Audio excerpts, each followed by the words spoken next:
Hola, hola. Les voy a grabar entonces la clase que estaba pendiente hoy día por mis constantes problemas de conexión. Bueno, la clase de hoy tenía que ver con, como les había ya adelantado al comienzo, sobre hacer un repaso de neuroanatomía, las principales estructuras de nuestro sistema nervioso, principalmente enfatizando la diferencia entre sistema nervioso central y periférico. ¿Ya? Y algunas estructuras que van a estar en cada uno de estos. Eso es como la visión general. Y también algunos elementos para poder ubicarnos en nuestro sistema nervioso. Es decir, cuando uno habla de el cerebro en su mirada frontal, dorsal, lateral, etcétera. Esos son términos que son importantes de entender porque después en la lectura a ustedes les van a aparecer, entonces para que sepan de qué se está hablando. El segundo tema que veremos tiene que ver con las reacciones conductuales rápidas, como por ejemplo en ese GIF hay una reacción conductual rápida que tiene que ver con el sistema reflejo de las personas. Y veremos algunas reacciones conductuales que son un poco más lentas, pero son lentas desde el punto de vista del sistema nervioso central, pero no desde nuestro punto de vista, como puede ser una reacción emocional. Claro, alguien podría decir, pero uno reacciona emocionalmente en forma muy rápida, pero para nuestro sistema nervioso son respuestas que requieren un poquito más de tiempo. Cuando hablamos de tiempo, en términos de sistema nervioso, hablamos de milisegundos, ¿sí? Por eso, a buenas y primeras puede resultar una diferencia muy poca. No somos capaces de percibir qué tan rápidos son nuestros procesamientos cognitivos, nuestros procesamientos cerebrales, porque el orden temporal es de milisegundos. Imagínense la milésima parte de un segundo. Son procesos muy rápidos. Entonces, en eso nos centraremos hoy día. ¿Qué es lo primero? Bueno, eso es un poco lo que les decía recién. Reflejos, reacciones emocionales, elementos de neuroanatomía. Y algo sobre toma de decisión y las acciones que son reflexionadas que nos van a tomar más tiempo. ¿Ya? Por ejemplo, uno puede reaccionar rápidamente si se pincha un dedo. Eso sería un reflejo. Uno siente dolor y puede sentir rabia por haberse pegado en el dedo. Eso ya es una respuesta emocional. Y uno puede tener asociado a eso una respuesta y una toma de decisión que tiene que ser más elaborada. Por ejemplo, si me pincho el dedo y justo en la otra mano llevo una taza de agua hirviendo, voy a inhibir la respuesta, por ejemplo, de tirar la taza a algún lugar, ¿ya? Y que pueda quemar a alguien, por ejemplo. Ahí ya hay una respuesta reflexionada en el cual hemos visto elementos del ambiente y sopesado las consecuencias de nuestros actos. Si yo dejo caer la taza, me quemaré el pie o quemaré al perro o algo malo pasará y por lo tanto inhibo esa respuesta, ¿sí? Para eso se necesitan varias estructuras cerebrales para poder lograr generar una respuesta de ese tipo. Una toma de decisión en el fondo. Yo decido aguantarme el dolor y no generar un daño mayor al simplemente botar la taza de agua hirviendo, por ejemplo. ¿Ya? Entonces, eso es lo que estaremos conversando hoy día. Pero lo primero es lo primero, ciertos elementos de neuroanatomía. Nuestro cerebro es muy maravilloso porque es una estructura que si no disponemos de ella no seríamos seres humanos, no tendríamos tampoco cogniciones, pensamientos, sensaciones. Si nuestro cerebro está separado del resto del cuerpo, no sentiríamos dolor, no sentiríamos absolutamente nada. Entonces el cerebro a veces no se lo toma tan en cuenta porque no es como el corazón. El corazón uno se lo siente. Si uno se coloca la mano en el pecho, siente como el corazón palpita. Si uno se hace una herida, ve en el pecho, cerca del corazón, ve cómo fluye sangre. Si alguien ha visto una operación de corazón abierto, puede ver que el corazón es algo muy vivo en el fondo. En cambio el cerebro no. El cerebro es una masa grisácea que si ustedes le sacan todas las arterias no tiene sangre prácticamente, porque llega la sangre, pero no es que el cerebro sea un reservorio sanguíneo. Entonces el cerebro como tal es una masa bastante fea y eso llevó a que en la antigüedad, en la época de Aristóteles, por ejemplo, o antes con distintos pensadores, consideraran al cerebro con muy poca importancia. De hecho, los egipcios sacaban el cerebro cuando momificaban a las personas porque no servía. Dejaban, era un desperdicio. Pero con el tiempo se pudo saber y concretar conocimientos acerca de la importancia de nuestro cerebro. Ahora, ¿qué sabemos de nuestro cerebro? Que tiene un peso entre 1,2 kg, 1,3 kg más o menos, si bien hay cerebros que son más grandes, estamos hablando del cerebro humano. Tiene una cantidad de neuronas que son, que uno no se las puede imaginar. Imaginen 10 elevado a 9 de cantidades de neuronas. Es un 10 con muchísimos ceros, significa una cifra gigantesca de células que vamos a llamar neuronas. Si a eso le suman todas las otras células nerviosas, el cerebro es una gran cantidad de células. Estas neuronas tienen entre sí 10 elevado a 11 más o menos una aproximación de sinapsis.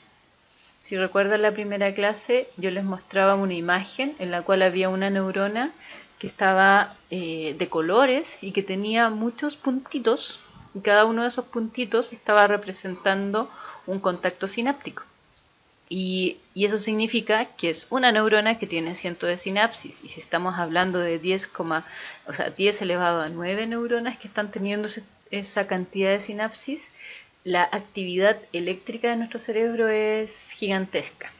Y eso es algo que imposibilita en la actualidad tener un conocimiento acabado de qué es lo que hace nuestro cerebro. ¿Sí? Hay grandes proyectos a nivel mundial como el Brain Project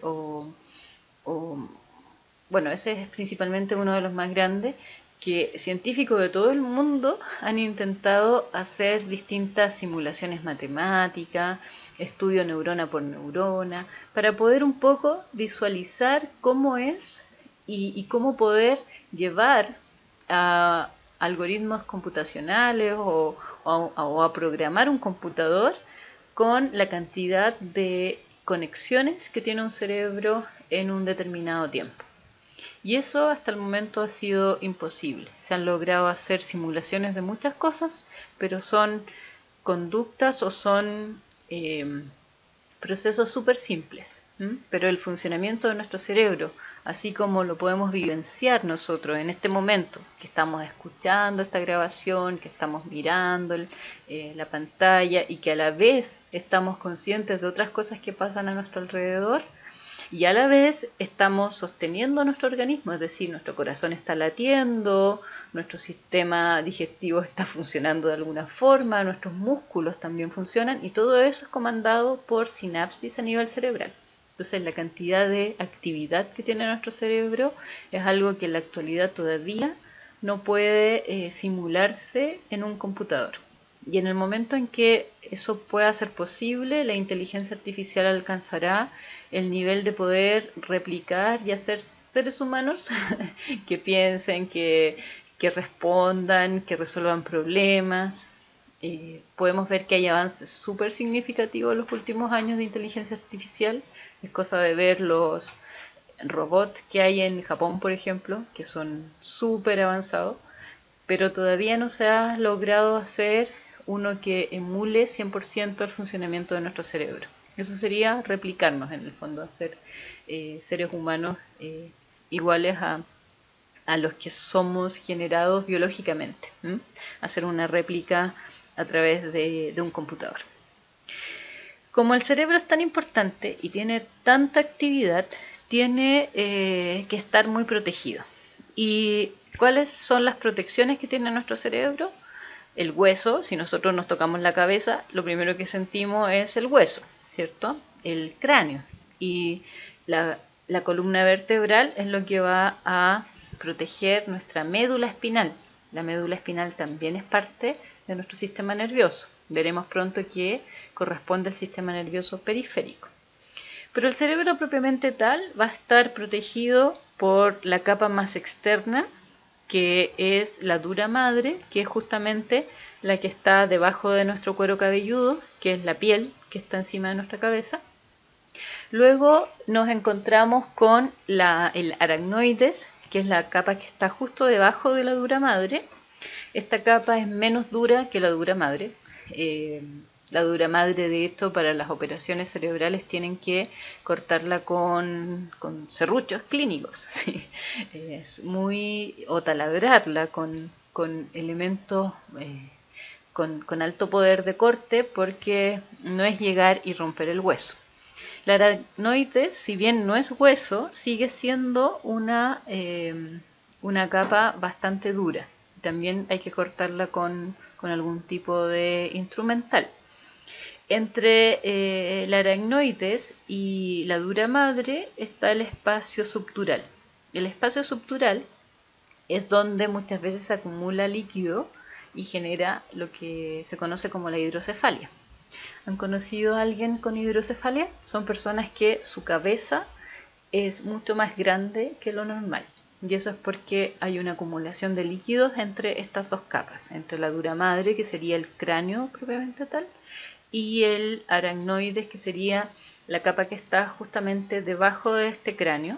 Y la verdad es que las personas con hidrocefalia, su cerebro sufre mucho porque genera una presión extra. Y finalmente tenemos la pía madre, que es la capa más delgadita, en la que está justo por encima de la corteza cerebral.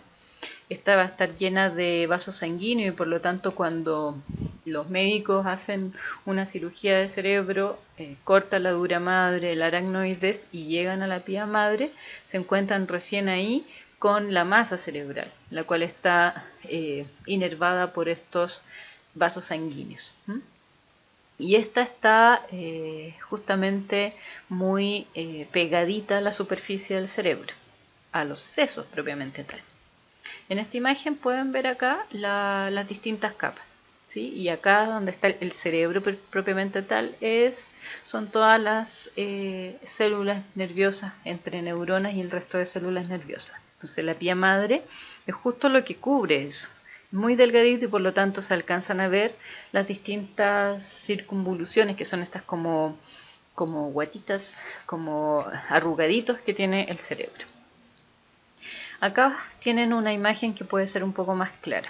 La dura madre, la pía madre, se ve acá que hay arterias. Uno con la pía madre puede ver arterias y puede ver venas, que en el caso de la imagen están en azul.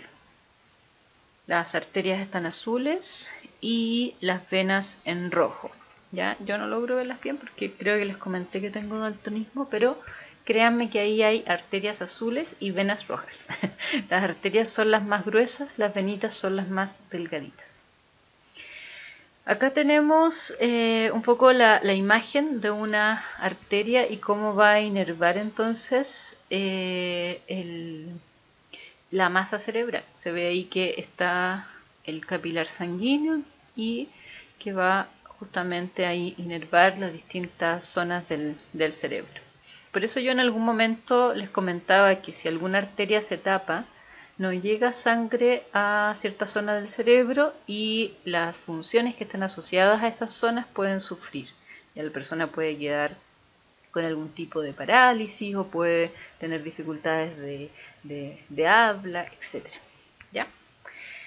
Entonces, lo primero que tienen que tener en cuenta, y esto sí siempre es pregunta de prueba, así que ojo, es la diferencia entre cerebro y sistema nervioso. porque el cerebro no es el sistema nervioso. ¿Ya? Cuando uno habla de cerebro y tiene esta imagen del típico cerebro, por ejemplo esto de acá, eso no es completamente el sistema nervioso, es parte del sistema nervioso, ¿sí? Ahora, ¿qué es el sistema nervioso? Es un sistema que se va a diferenciar entre el sistema nervioso central y el sistema nervioso periférico. El sistema nervioso central está compuesto, como la imagen de acá, pueden observar en esta imagen, del cerebro, propiamente tal, otras estructuras que componen el cerebelo, el puente bulborraquídeo. Veremos pronto que el cerebelo está asociado con los movimientos, con la estabilidad, con el equilibrio, y el bulbo raquídeo va a ser el que va a hacer este paso entre el sistema cerebral y la médula espinal. ¿Ya? Eso es el sistema nervioso central, compuesto por la médula espinal, el encéfalo, que a su vez va a componerse por el cerebro, cerebelo y tronco cerebral. Y por otro lado tenemos el sistema nervioso periférico, y en este caso lo vamos a identificar como todas las células, neuronas, que salen desde la médula espinal y que van a inervar el resto del cuerpo. Cuando digo inervan, significa que son neuronas que salen desde la médula espinal y sus axones llevan la corriente eléctrica, llevan los potenciales de acción, que pronto ahondaremos un poco más en eso, los van a llevar esa señal eléctrica a distintas zonas de nuestro cuerpo. Y a su vez van a llevar la información que nosotros obtengamos desde el medio ambiente hacia nuestro cerebro. Gracias al sistema nervioso periférico, por ejemplo, nosotros somos capaces de sentir dolor cuando nos pinchamos un dedo. Si ustedes se dan cuenta, acá hay neuronas que llegan hasta todos los rincones de nuestro cuerpo. Entonces, si nuestro dedo se pincha, hay una neurona, un receptor de esa neurona que va a llevar esa información hasta la columna vertebral y desde ahí va a subir la información hasta nuestro cerebro para recién ahí darnos cuenta que nos pinchamos y con qué nos pinchamos y que nos dolió. Si se corta la conexión al cerebro, podemos tener un reflejo de retirada, es decir, nos pinchamos y retiramos la mano, pero no vamos a darnos cuenta que nos pinchamos ni tampoco vamos a sentir dolor. ¿Me explico? O sea, nuestro cerebro es el que va a procesar la señal de dolor para que sepamos que estamos sintiendo dolor, la sensación de dolor, y va a procesar la información sensorial, es decir, mi dedo se pinchó con algo y ese algo tiene un nombre, por ejemplo, es un vidrio o un clavo, ¿sí? Ese procesamiento se da gracias a nuestro cerebro. Pero la reacción conductual de retirar el dedo cuando me pincho, ese es un reflejo. Y eso está asociado al funcionamiento de nuestro sistema nervioso periférico, ¿sí? Requiere solamente la médula espinal. Eso recuérdelo porque es parte de lo que veremos pronto. Entonces acá tienen una división con todas las distintas estructuras que conforman tanto el sistema nervioso central como el periférico. La idea no es que se las aprendan de memoria, solo que tengan que tengan en su cabeza esta separación. El sistema nervioso periférico tiene que ver con nervios, tiene que ver con ganglios, es decir, con neuronas que van a llevar la información sensorial al cerebro y viceversa. Y el sistema nervioso central tiene que ver con nuestro cerebro propiamente tal, con la médula espinal y con las estructuras que conforman el encéfalo, el cerebelo, el puente, el bulbo raquídeo, etc. ¿Ya? Esas son a grandes rasgos las diferencias que ustedes tienen que considerar, más que aprenderse cada uno de estas clasificaciones. Ahora, otra cosa que es importante recordar, aprender, es que cuando nosotros hablamos de cerebro, hablamos de dos tipos de masa encefálica en el fondo. Uno habla de sustancia blanca y de sustancia gris. Yo creo que más de alguna vez ustedes han escuchado sustancia gris, el término sustancia gris. o sustancia blanca. La sustancia gris tiene que ver con lo que sale acá, que son específicamente los cuerpos de las neuronas. Si ustedes se fijan en esta imagen, hay neuronitas ahí que están con sus cuerpos celulares más oscuros, y eso genera que se denomine sustancia gris. Y la sustancia blanca corresponde a los axones de estas neuronas. ¿Y qué son los axones? Serían estas ramificaciones que están recubiertas por la mielina. ¿Ya? La mielina veremos eso ya en las próximas clases, veremos que son otras células que se enrollan al axón de la neurona y que posibilitan que la señal eléctrica sea mucho más rápida, y por lo tanto en nuestro cerebro la mayor parte de nuestras neuronas tiene mielina, ¿ya? Tiene estas células enrolladas en los axones de las neuronas. Entonces esos axones se denominan sustancia blanca, porque al estar cubiertos por mielina esos axones, la mielina está compuesto principalmente por lípidos, entonces más bien grasa. Cuando uno la ve a través de una resonancia magnética, por ejemplo, como es esta imagen, se puede ver muy bien que hay axones y hay cuerpos celulares, y los cuerpos son grises y los axones van a ser blanquecinos. Entonces por eso se denomina sustancia blanca y sustancia gris. Acá algunas definiciones que ustedes pueden después ver con más calma, es para visualizar un poco qué entendemos por cerebro, que está dividido en dos hemisferios. Algo importante del cerebro es que el hemisferio izquierdo controla la parte derecha de nuestro cuerpo, y el hemisferio derecho la parte izquierda. Son opuestos, ¿ya? No así el cerebelo. El cerebelo, la parte izquierda controla lo izquierdo, la parte derecha controla lo derecho, ¿ya? Esto no tiene que ver con esta separación entre hemisferio derecho e izquierdo, no tiene que ver con conductas específicas o habilidades específicas. Eso es un neuromito, ¿ya? Bastante difundido en internet, en redes sociales, el cerebro artístico y el cerebro matemático. El cerebro izquierdo es matemático, calculador, resolver problemas, y el cerebro derecho, el hemisferio derecho, más ligado a lo emocional, a lo artístico. Eso es falso, falso de falsedad absoluta. Así que no se dejen engañar por esos neuromitos. Esta separación de izquierdo-derecho tiene que ver con control corporal. No tiene que ver con funciones superiores como la creatividad, como la resolución de problemas, como el sentido artístico. De hecho, la investigación nos dice todo lo contrario. Para que una persona resuelva un problema matemático, por ejemplo, tiene que usar ambos hemisferios cerebrales. Lo mismo que para una idea creativa. Mientras más conectividad hay entre hemisferios, es mayor la creatividad que puede tener una persona, ¿ya? Entonces es totalmente falso esa separación que se hace y que se hizo muy popular.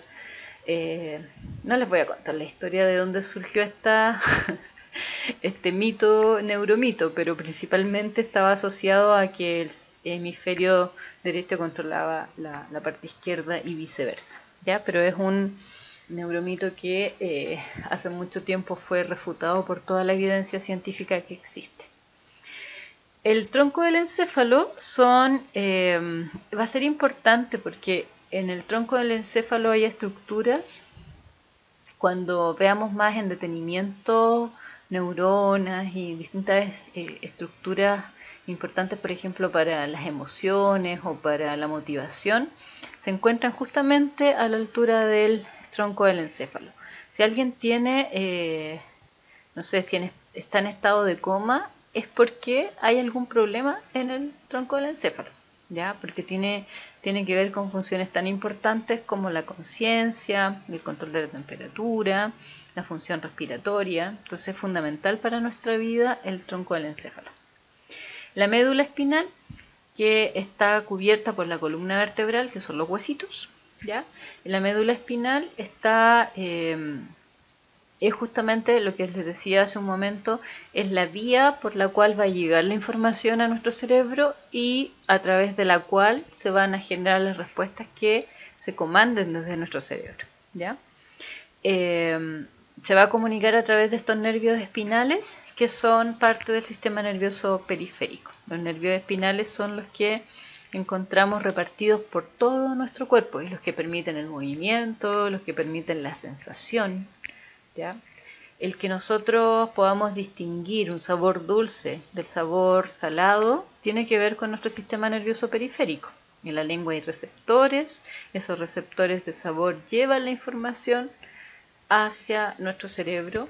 Lo mismo que si nos pinchamos un dedo, lo mismo que si sentimos que alguien nos roza el brazo, por ejemplo. Eso también son sensaciones que nos podemos dar cuenta de eso porque viajan a través son recibidas primero por receptores en la piel y esa información se transmite a neuronas que llevan esa información hacia la columna vertebral y de ahí hacia nuestro cerebro.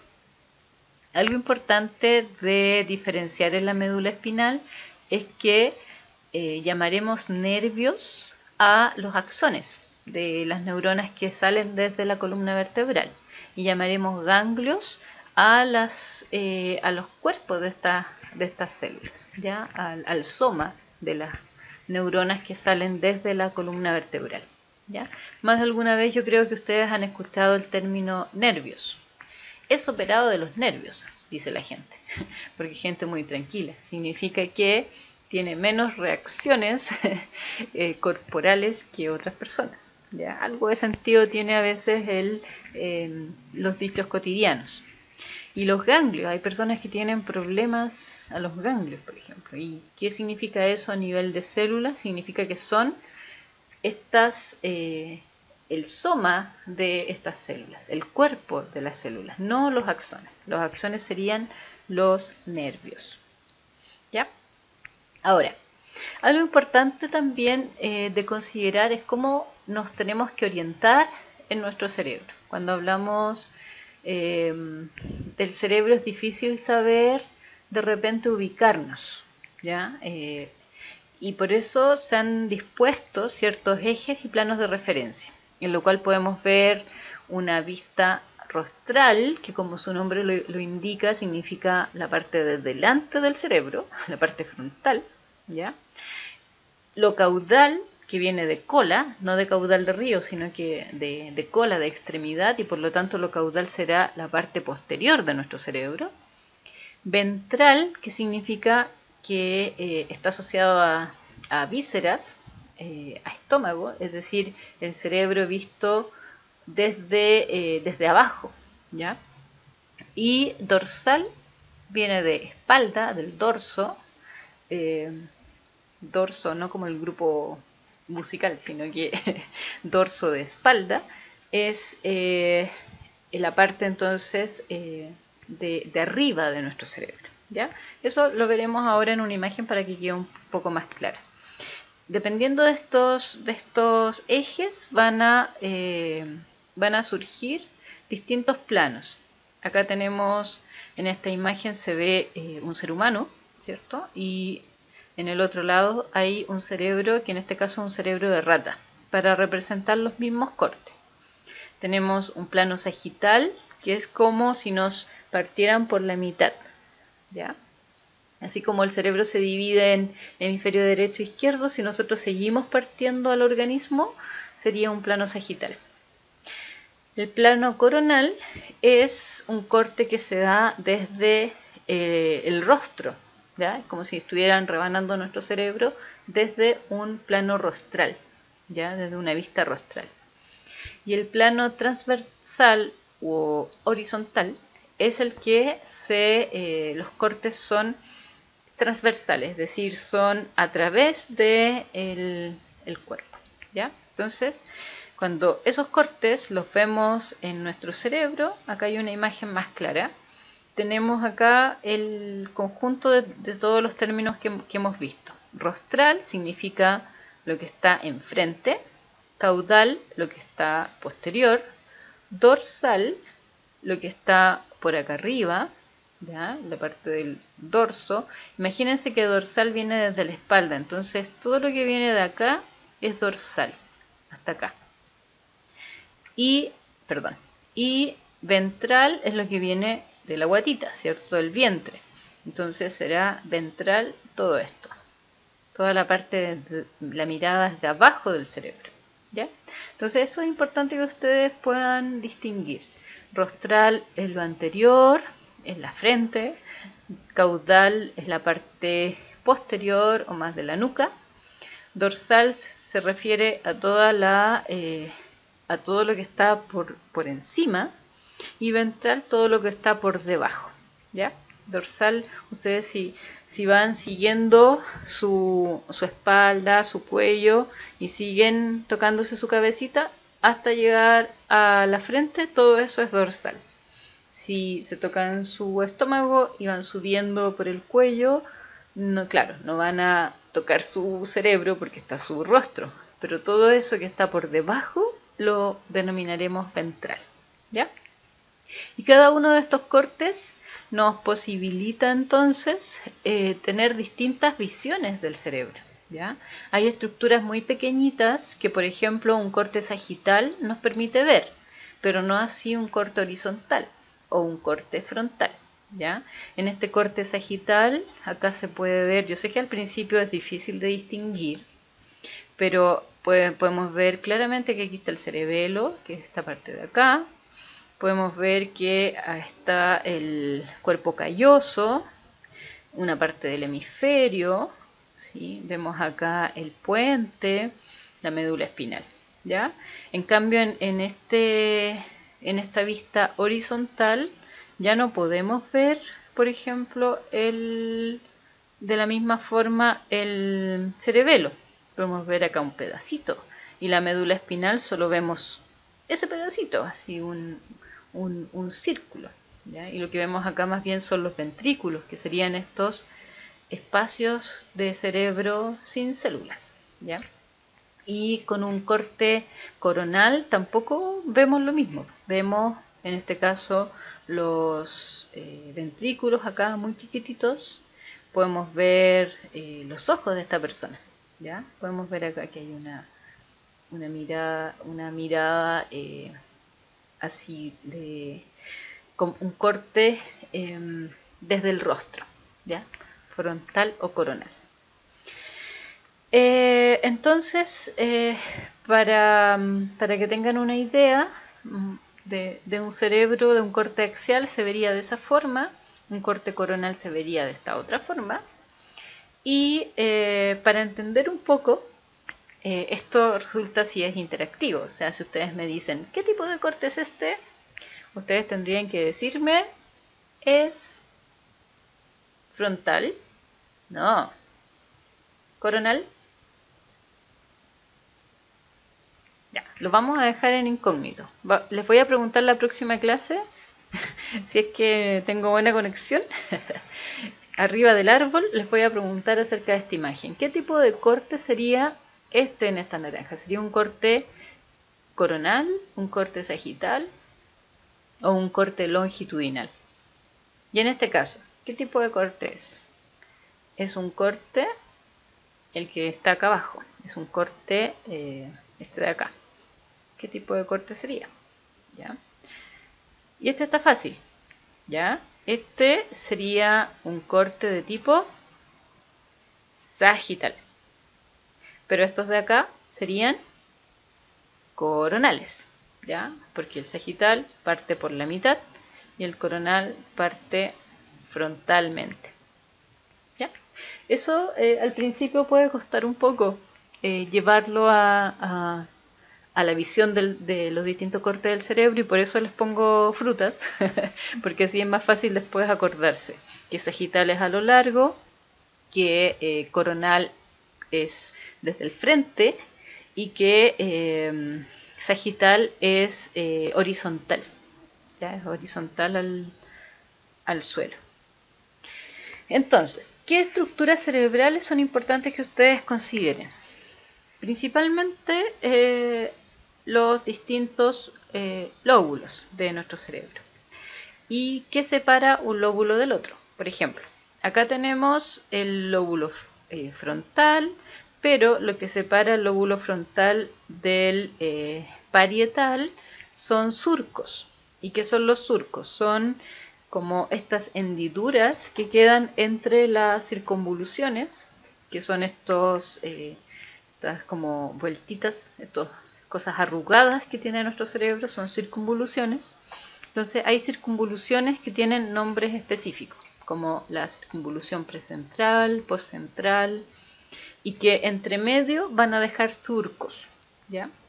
Ahora, la idea es que ustedes no se aprendan esto de memoria, sino que puedan visualizar que en nuestro cerebro hay surcos que son importantes y que hay circunvoluciones que son importantes porque van a estar asociadas con distintas funciones. Por ejemplo, la circunvolución postcentral, que sería esta de acá atrás, la que está posterior al surco central, por eso se llama postcentral, está implicada en el tacto, por ejemplo. Gracias a esa circunvolución nosotros podemos darnos cuenta cuando alguien nos toca o podemos darnos cuenta de que estamos tocando, ¿ya? Entonces por eso es importante algunas circunvoluciones. O la precentral, la que está antes de este surco central, está asociada, por ejemplo, al movimiento voluntario, lo que posibilita que si yo estoy sentada y frente a mí hay una botella de agua y yo quiero ir y agarrar esa botella, eso lo puedo hacer gracias, en parte principal, a esta circunvolución precentral. Si yo tengo una lesión ahí, esa función tan simple como agarrar un vaso, por ejemplo, se va a ver muy, muy complicada, ¿ya? O también, si yo tengo una lesión en la circunvolución postcentral, posiblemente pierda mi sentido del tacto. Ahora, hay otra circunvolución que es importante, que es esta que está acá, justo debajo de la fisura lateral o la fisura de Silvio, que es esta fisura que ustedes pueden ver acá con mayor claridad. La circunvolución que justo está debajo de esto se denomina circunvolución temporal superior. Y es importante porque acá está nuestro sentido auditivo. Gracias a este conjunto de células que están acá en la circunvolución temporal, nosotros podemos escuchar, ¿ya? Ahí está la corteza auditiva. Entonces, hablando de cortezas, el surco central va a dividir lo que es el lóbulo frontal o la corteza frontal del lóbulo parietal o la corteza parietal. La fisura de Silvio va a dividir el lóbulo frontal y el parietal del lóbulo temporal, ¿ya? Y acá, en la parte posterior o caudal de nuestro cerebro, acuérdense, caudal viene de cola y por lo tanto más cerca de la nuca, estaría el lóbulo occipital. Cada uno de estos lóbulos está asociado con distintas funciones. Está asociado, pero eso no significa que esas funciones no necesiten otras estructuras del cerebro. Por ejemplo, el lóbulo occipital está asociado con nuestro sentido de la vista, pero nosotros para ver y para saber lo que estamos viendo necesitamos de casi todo el cerebro, ¿ya? Pero si tenemos dañado nuestro lóbulo occipital, posiblemente no podamos ver, porque la señal llega desde los ojos que están acá en el lóbulo frontal, o sea que la información pasa por el lóbulo frontal, llega hasta el lóbulo occipital y después se devuelve hacia el lóbulo temporal.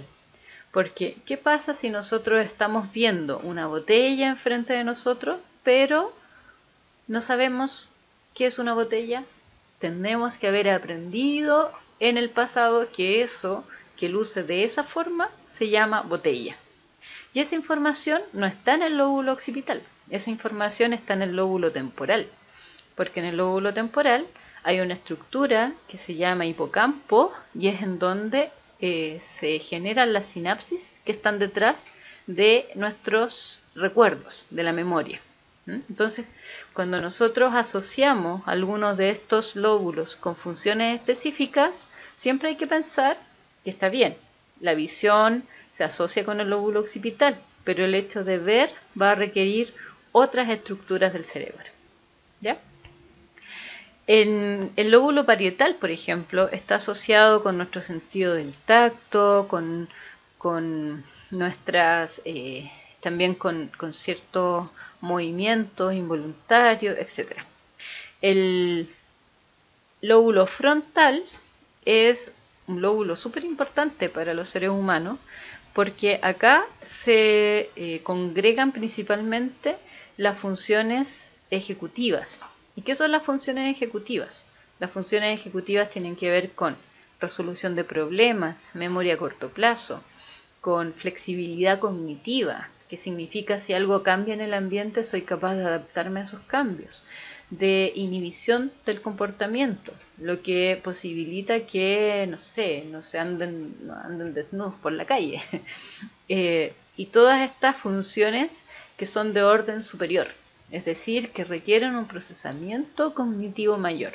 Y eso estaría a cargo principalmente del lóbulo frontal. Sin embargo, el lóbulo frontal va a estar unido a todo el resto del cerebro y por lo tanto una toma de decisión que se da en el lóbulo frontal va a estar condicionada por distintas estructuras que están en otras partes del cerebro.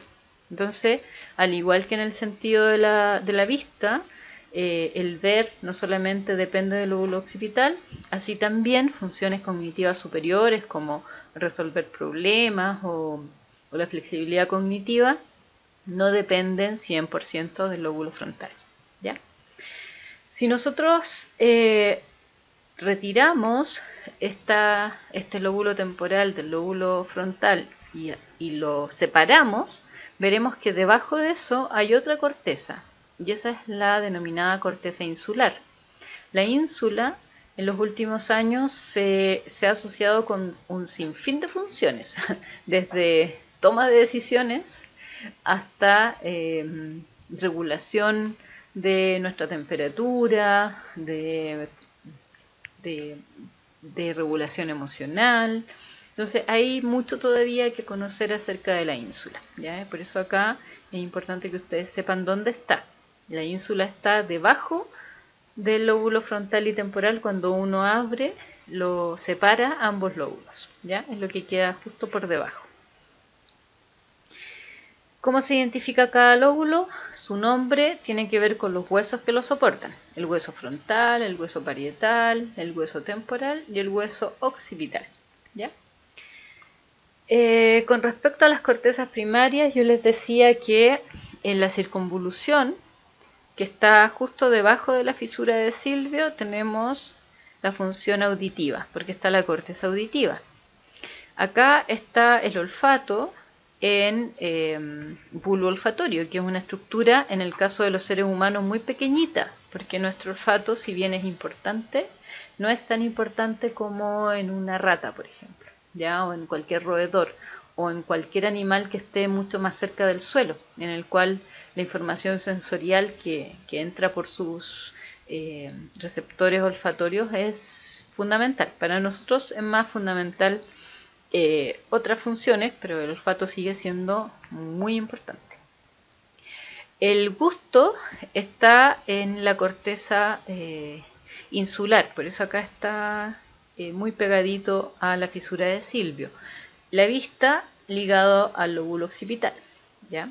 El tacto ligado al lóbulo parietal y el lóbulo frontal, bueno, ahí todas las funciones ejecutivas. Ahora, acá están lo mismo anterior, la corteza gustativa, entonces encima de la corteza insular, la corteza auditiva, la corteza visual, la corteza somatosensorial y las distintas áreas motora y premotora que tienen que ver con nuestro movimiento. Esta es solo una imagen un poco más representativa de las distintas cortezas que vimos recién. Lo mismo que acá, para ser más claro, corteza auditiva, corteza visual, la corteza sensorial somática, corteza motora. ¿Ya? Esto en el ser humano. Ahora, ¿qué estructuras del tronco del encéfalo son importantes de considerar? Hay muchísimas. Nuestro cerebro se divide en muchísimas estructuras. Cuando uno habla de estructuras, son grupos de neuronas en el fondo, ¿ya? Grupos de neuronas que se ha descubierto que cumplen funciones específicas y por eso reciben nombres específicos, porque si no el cerebro se consideraría como un gran conjunto de células nerviosas. Pero en la actualidad sabemos que todas esas células nerviosas podemos ir agrupándolas, ¿ya? Y hay grupos de neuronas, de células nerviosas que tienen funciones específicas. Por ejemplo, el tálamo y el hipotálamo lo asociaremos a la regulación hormonal, por ejemplo, ¿ya? Acá está el hipotálamo, justo debajo del tálamo. La glándula pineal la asociamos a la liberación de melatonina, que va a regular nuestro sueño, ¿ya? La inducción al sueño, por ejemplo. Entonces, dentro del cerebro hay distintas estructuras y esas estructuras no son otra cosa que conjunto de neuronas, ¿ya? Que cumplen ciertas funciones específicas. Acá está el tálamo y el hipotálamo en forma más grande, ¿ya? Con algunas características que se lo asocian. Tálamo como un relevo sensorial. ¿Qué significa eso? Que toda la información que viene de las distintas cortezas de nuestro cerebro van a pasar por el tálamo. La información visual, auditiva, la información somatosensorial pasa por el tálamo para inervar distintas zonas del cerebro con esa información. El hipotálamo tiene que ver con el sistema endocrino, neuroendocrino, con la motivación, sistema autónomo, alimentación, sexo, sueño, son todas características, conductas, son todas funciones del hipotálamo, ¿ya? El tronco cerebral habíamos visto que tiene que ver con la conciencia, ¿cierto? Con esta actividad autónoma de poder respirar. Pero también ahí hay una asociación con el sentir dolor y el ser. Al estar el tálamo incluido en este tronco cerebral, implica que hay un relevo sensorial y motor, es decir, que va a pasar por ahí toda la información motora y sensorial. Y el cerebelo va a estar asociado con el control de nuestros movimientos, también con la estabilidad y con el equilibrio. Las personas que tienen problemas en su cerebelo tienen problemas de equilibrio, por ejemplo. Otras estructuras que son importantes considerar son la amígdala, que es esta pelotita de acá. Amígdala se denomina así porque supuestamente se parece a una almendra. Amígdala es almendra en griego. Yo en algún momento les dije, los neurofisiólogos son muy imaginativos. Entonces, las estructuras cuando se parece a algo así, aunque sea lejanamente, les han colocado nombres. Lo mismo que acá, pues el hipocampo se supone que se parece mucho a un caballito de mar, ¿ya? Entonces por eso se llama hipocampo. Tanto la amígdala como el hipocampo están debajo de la corteza temporal. Entonces si ustedes levantan la corteza temporal se van a encontrar con estas estructuras, con la amígdala y con el hipocampo. Por eso dice acá que el tronco cerebral, el cerebelo, se han retirado y el cerebro se ha rotado ligeramente, porque si no, en un corte sagital, si ponemos a prueba lo que vimos recién, un corte sagital del cerebro, no es posible ver la amígdala y el hipocampo si es que no se ha retirado acá un pedazo de la corteza temporal y del tronco encefálico, ¿ya? Aquí para que quede más claro, este es de acá en color sería el hipocampo, ¿ya? El hipocampo, aquí hay un hipocampo, ¿cierto? Este es el hipocampo real y acá se supone que está el hipocampo estructura. Se supone que es muy parecido a esto, ¿ya? Yo la verdad en todos mis años de trabajo y que he trabajado con el hipocampo, puedo decir que tiene un lejano parecido, pero es principalmente por esta vueltita de aquí.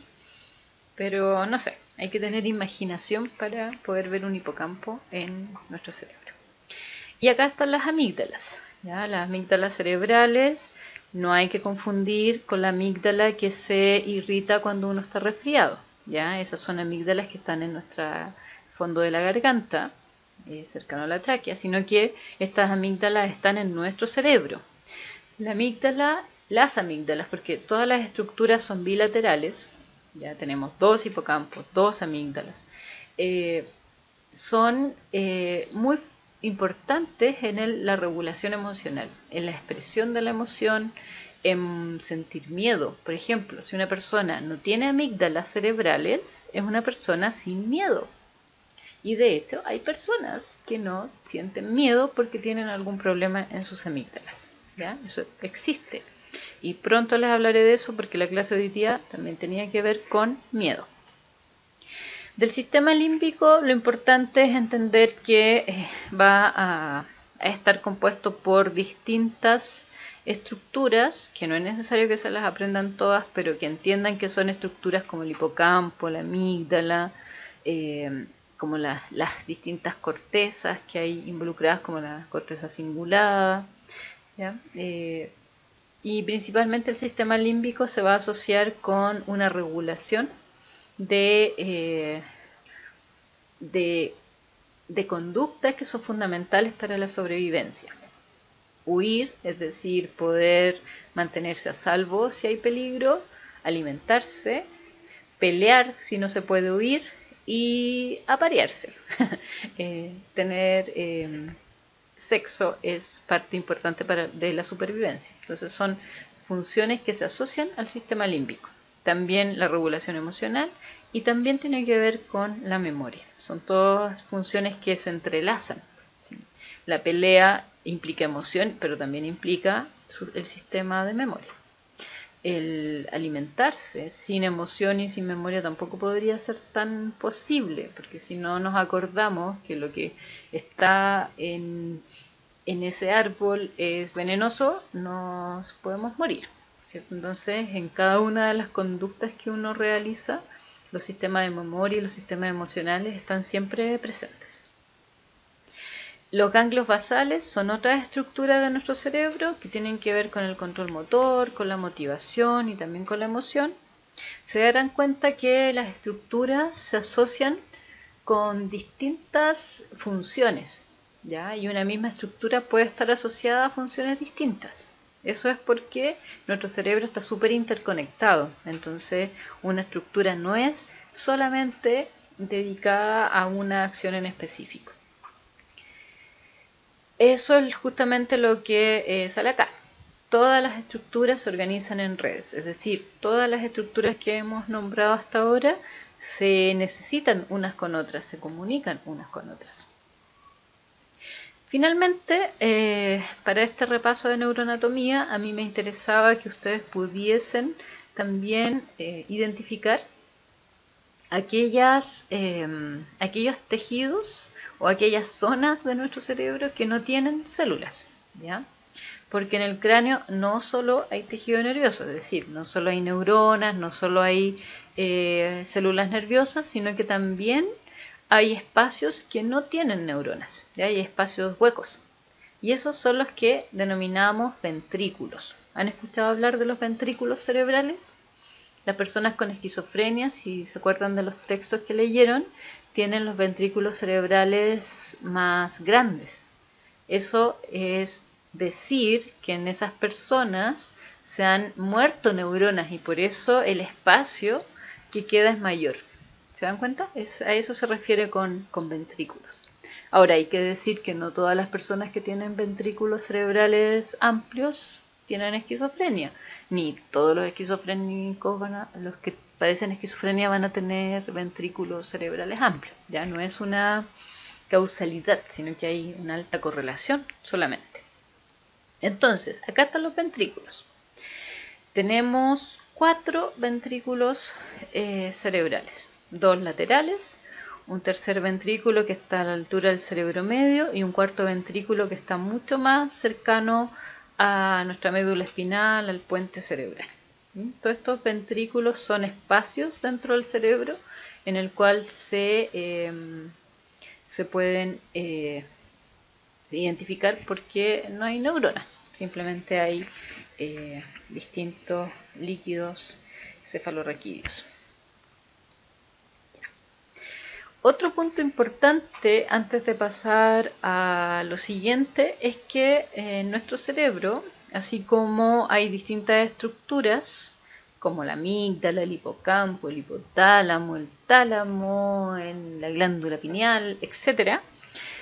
Hay distintas moléculas químicas que van a estar asociadas a estas estructuras, porque recuerden que estas estructuras están compuestas por neuronas, y esas neuronas van a liberar ciertas moléculas, como por ejemplo noradrenalina, serotonina, acetilcolina, dopamina, que son todas estas neurotransmisores, ¿ya? Entonces, en nuestro cerebro, aparte de estar dividido en distintas estructuras, también hay que hacer una división en cuanto a sistemas moduladores difusos. Significa que ciertas estructuras van a liberar tipos específicos de neurotransmisores.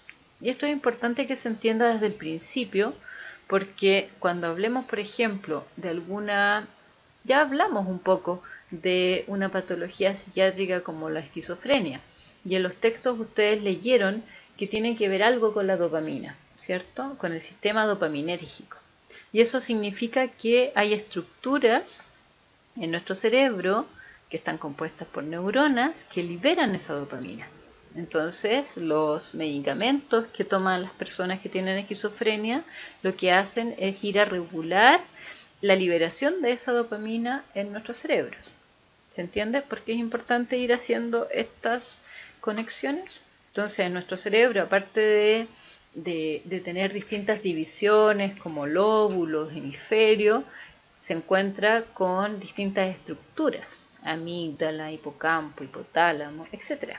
Y esas estructuras están compuestas por neuronas, y esas neuronas liberan químicos, y esos químicos los conoceremos como neurotransmisores.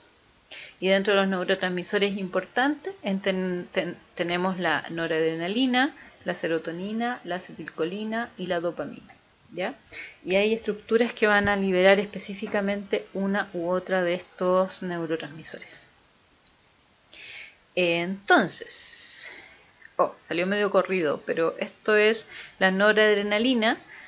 Estará siendo liberada por estructuras como el locus ceruleus, que acá se dice locus caeruleus, que es parte del puente, ¿ya? Desde acá se liberan estos neurotransmisores de acetilcolina. Entonces, el locus ceruleus es una estructura cerebral que está compuesta por neuronas, y esas neuronas, todo esto verdecito que se ve acá, son los axones de esas neuronas. Entonces, esas neuronas van a inervar, es decir, van a llevar las señales eléctricas a las distintas zonas del cerebro. ¿Y qué van a llevar ahí? La liberación de estos neurotransmisores, de noradrenalina, que también es llamada norepinefrina, ¿ya? En el caso de la serotonina se asocia con el sistema con las emociones, con la depresión también, ¿ya? Hay una regulación emocional importante. La serotonina se va a liberar de otras estructuras cerebrales que se llaman los núcleos del RAFE. Los núcleos del RAFE, ¿qué son? Son conjuntos de neuronas cuyos axones van a inervar distintas zonas del cerebro también, y que en esa inervación van a liberar serotonina, ¿ya? Entonces tenemos serotonina en todo el cerebro también. Lo mismo con la acetilcolina. No se alcanza a ver acá, pero créanme, es acetilcolina. La acetilcolina se libera desde distintos núcleos, de los núcleos septales, núcleo de Meissner, del complejo pontomesencéfalo-tegmental.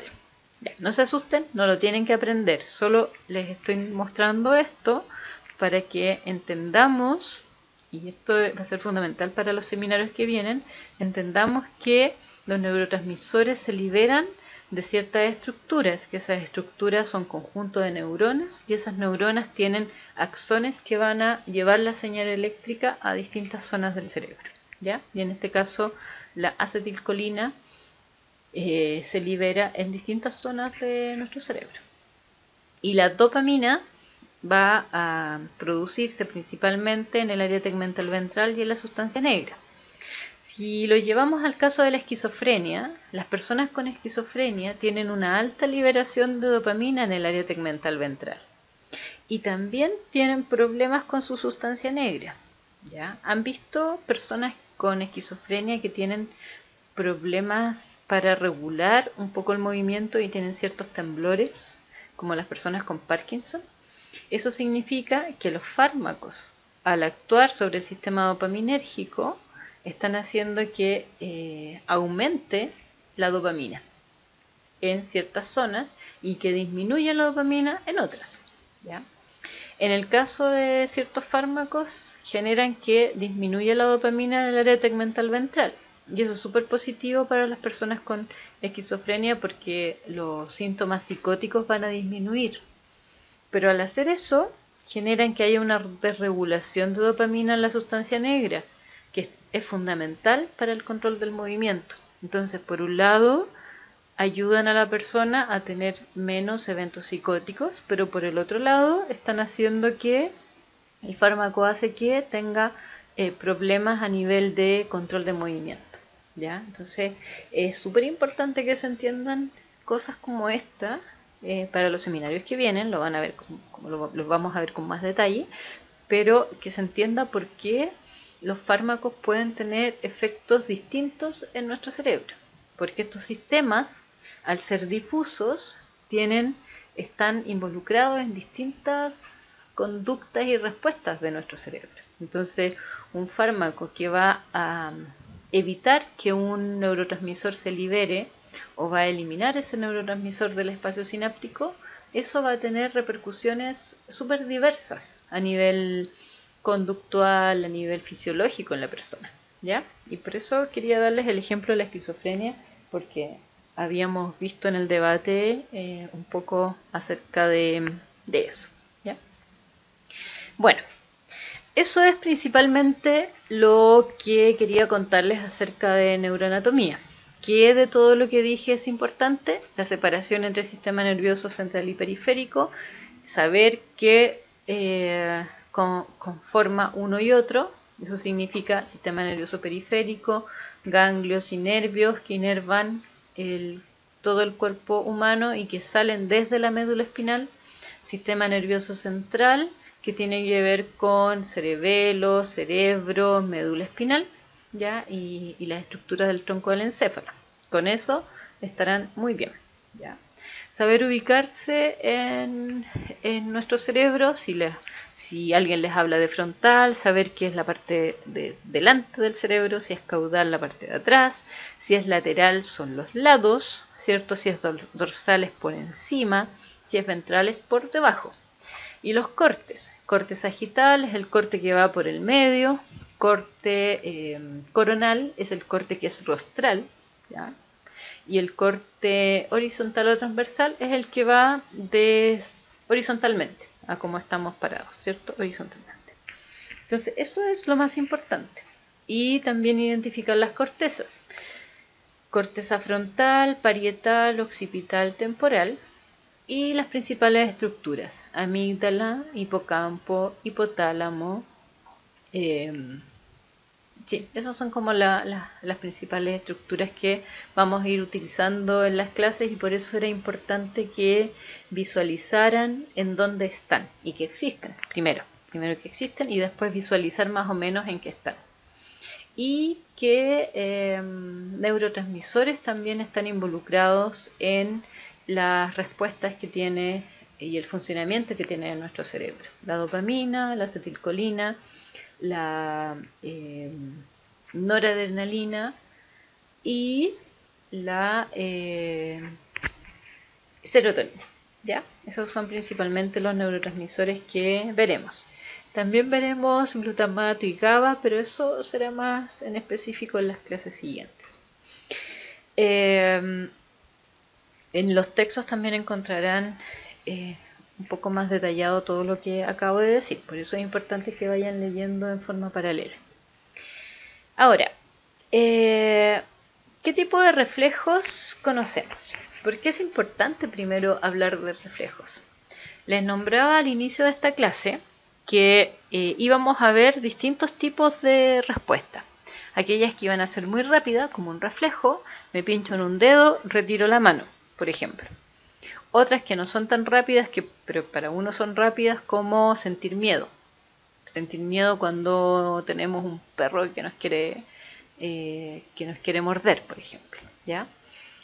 Y otras que son aún más lentas, que implican toma de decisión, en la cual, en forma rápida igual, sopesamos distintos elementos del ambiente y decidimos qué hacer y qué no hacer, de acuerdo a las consecuencias que pudiesen tener. Entonces, las respuestas más rápidas son las respuestas reflejas.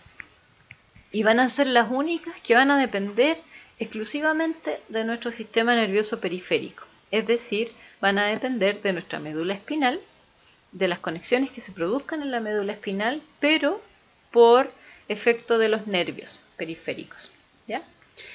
La respuesta emocional, las respuestas que implican una acción de toma de decisión, son respuestas que necesariamente el cerebro va a estar involucrado, ¿ya? En el caso de los reflejos, el cerebro no es importante. En el caso de una respuesta emocional y de una toma de decisión es fundamental, ¿ya? Entonces nosotros podemos tener reflejos sin tener cerebro. De hecho, hay personas que tienen muerte cerebral y siguen teniendo reflejos, porque los reflejos dependen de las conexiones que se dan en la médula, ¿sí? La médula puede estar intacta, pero la comunicación hacia el cerebro está dañada y por lo tanto se pueden tener reflejos, pero no se podría, por ejemplo, esa persona no podría dar cuenta que le dolió si se pinchó un dedo, ¿sí? Pero puede tener el reflejo de retirar la mano. ¿Qué tipo de reflejos conocemos? Los típicos reflejos que se dan en los niños y niñas, reflejo de presión, reflejo de succión, ya. Pero este tipo de reflejos nosotros no los veremos, no nos importa. Los reflejos que nos importan son aquellos reflejos que implican una sinapsis, es decir, una comunicación entre neuronas súper simple. Si vemos, por ejemplo, acá el reflejo de retirada, tenemos una neurona sensorial, que es la que va a llevar la información de este pinchazo del dedo hacia la médula espinal. Y en la médula espinal va a pasar esa información a interneuronas para llevar esa información a neuronas motoras. Entonces, el arco reflejo es el arco, es una conexión que es sumamente simple. Involucra a neuronas sensoriales, interneuronas y neuronas motoras. La neurona sensorial lleva la información del medio ambiente hacia la médula espinal, donde hay neuronas motoras que envían esa información a donde hay interneuronas en la médula espinal que envían esa información a neuronas motoras que van a generar el movimiento. Entonces, si yo me pincho, la información sensorial de ese pinchazo va a través de la neurona sensorial hacia la médula espinal.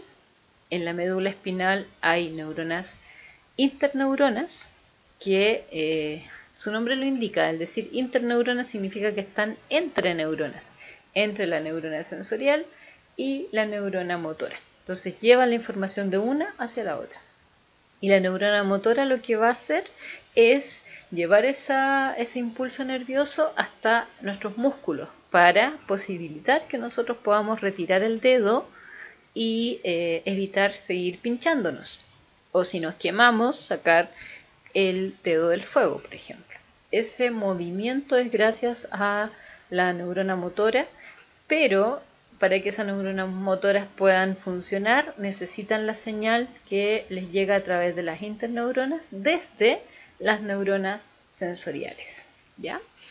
Esto léalo en el capítulo porque es importante que se puedan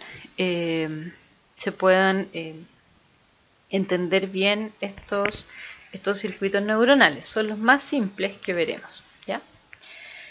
Entonces, el reflejo de retirada tenemos el objeto, en este caso una llama, que genera que esa información vaya por las neuronas sensoriales, lleguen hasta interneuronas, que sería esto de acá, ¿cierto? De color más oscurito, y que lleve esa información a neuronas motoras que van a activar los músculos. Así de simple. Lo mismo que en el caso del pie. Ya pisamos un Lego, ¡ay, qué dolor! Esa información llega a la médula espinal a través de la neurona sensorial, y de la neurona sensorial pasan a interneuronas, y esa interneurona envía la señal a nuestros músculos para que podamos levantar el pie y no seguir pisando ese objeto que nos está causando dolor. ¿Ya? Un arco reflejo súper simple: neurona sensorial, interneurona, neurona motora.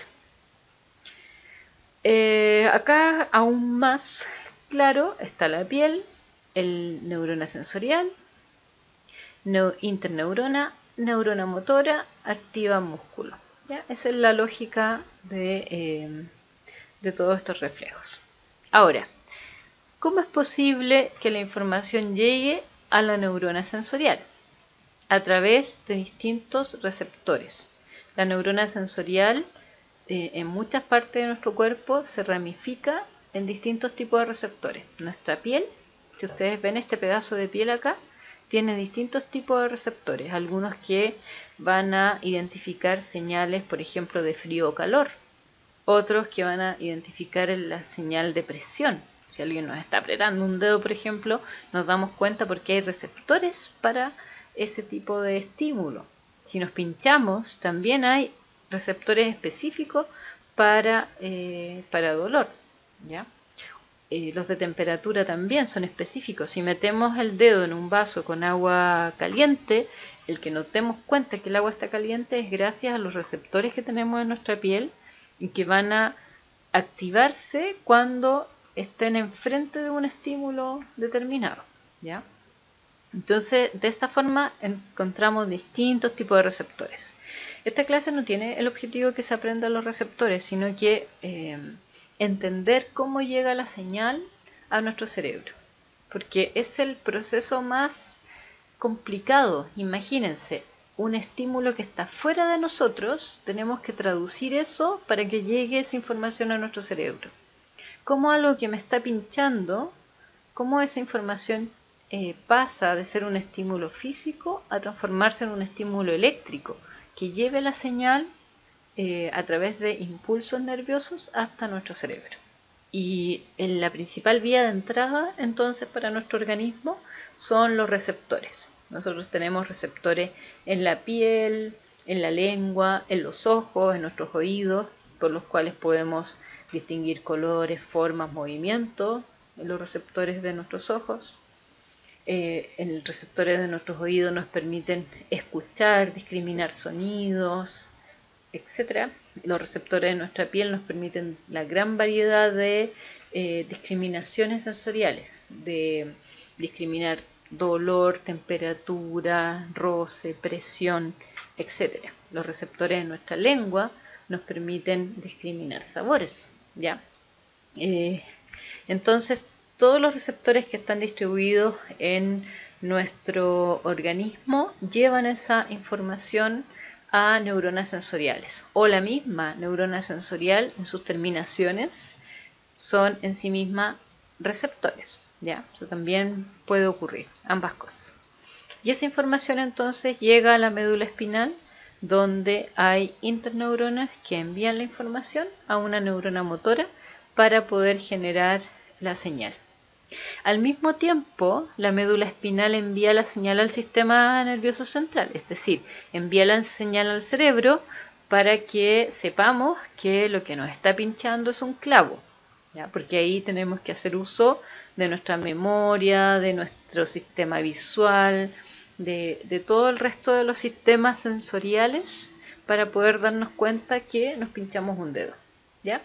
Pero para los reflejos necesitamos solo que la información llegue hasta la médula espinal. Entonces acá también tenemos qué pasa con, los mismos reflejos. En este caso, si tenemos, hay un estímulo acá que sería la presión, la fuerza del gato, ¿cierto? Nosotros sentimos esa presión y esa presión llega, acá hay receptores sensoriales, esa información llega a médula espinal y de la médula espinal se genera una respuesta motora. Si se dan cuenta, en este caso no hay interneurona, en este caso, ¿ya? Y este tipo de reflejo se va a llamar un reflejo monosináptico, en el cual están involucradas solo dos tipos de neuronas, las neuronas sensoriales y las neuronas motoras, ¿ya? Entonces, acá queda un poco más claro. Este caso es un ejemplo de un reflejo de tipo polisináptico. ¿Por qué? Porque hay una neurona sensorial, hay una interneurona y hay una neurona motora que llega al músculo, ¿sí? Pero también tenemos reflejos como el rotuliano, que es de tipo monosináptico, en el cual nos encontramos con una neurona sensorial que directamente va a pasar esa información a la neurona motora y provocar, por ejemplo, que cuando nos pegan en la rótula nuestra pierna pueda moverse. Ese es un reflejo monosináptico, en el cual van a estar involucrados solo una neurona sensorial que va a llevar la información del golpe hacia la médula espinal, donde conecta con una neurona motora. ¿Sí? Solo dos neuronas, o sea, solo dos tipos de neuronas. Por eso se denomina monosináptico, porque hay una sola sinapsis entre neurona sensorial y neurona motora. Acá debería funcionar este video. Ahí está el movimiento. El movimiento genera entonces una respuesta muscular. ¿Cómo ocurre eso? Ocurre que la señal viaja a través de la neurona sensorial hacia la columna vertebral, ya donde está la médula espinal, y desde ahí se genera esa sinapsis con las neuronas motoras que van a ir a los músculos, ¿sí? Un músculo se va a flexionar y un músculo va a permitir que entonces la pierna pueda moverse. Entonces acá hay un músculo que se activa y otro que se inhibe, ¿sí? Para que se pueda entonces dar movimiento a esta pierna. Ya. ¿Qué relevancia tienen los reflejos? Mucha relevancia, porque el reflejo nos permite protegernos, reaccionar en forma rápida a los distintos eventos. ¿Qué diferencia hay entre los monosinápticos y los polisinápticos? Esta imagen es súper aclaradora porque acá vemos que el reflejo monosináptico tiene una neurona sensorial y una neurona motora, nada más. Y que el polisináptico, como el reflejo retirada, que uno cuando se pincha un dedo, por ejemplo, tiene tres neuronas involucradas, tres tipos de neuronas involucradas. La neurona sensorial, la interneurona y la neurona motora. ¿Ya? ¿Cuál es la diferencia entonces? Es la velocidad. Es mucho más rápido el reflejo monosináptico que el polisináptico. Cuando uno dice mucho más rápido, en realidad son diferencias de milisegundos, pero a nivel de sistema nervioso hay una diferencia de rapidez. Ahora, antes de pasar a las reacciones emocionales, bueno, pueden poner stop a este video y hacer otras cosas porque igual se alarga un poquito. Pero quería que antes de pasar al otro tema, pudiésemos evaluar qué conductas nosotros o qué respuestas tenemos todos los días y cuáles podrían ser reflejos y cuáles no. Por ejemplo, porque acá se mezcla mucho percepciones o a veces ideas que uno puede tener, pero que no necesariamente, si uno lo mira desde el funcionamiento de nuestro sistema nervioso, son tan así. Por ejemplo, a las personas que cuando les tiran una pelota la agarra al tiro, por ejemplo, un arquero que siempre ataja todos los goles, alguien puede decir, oh, tiene muy buenos reflejos. ¿Eso es verdadero o falso? Desde el punto de vista de la neurociencia, no es verdadero.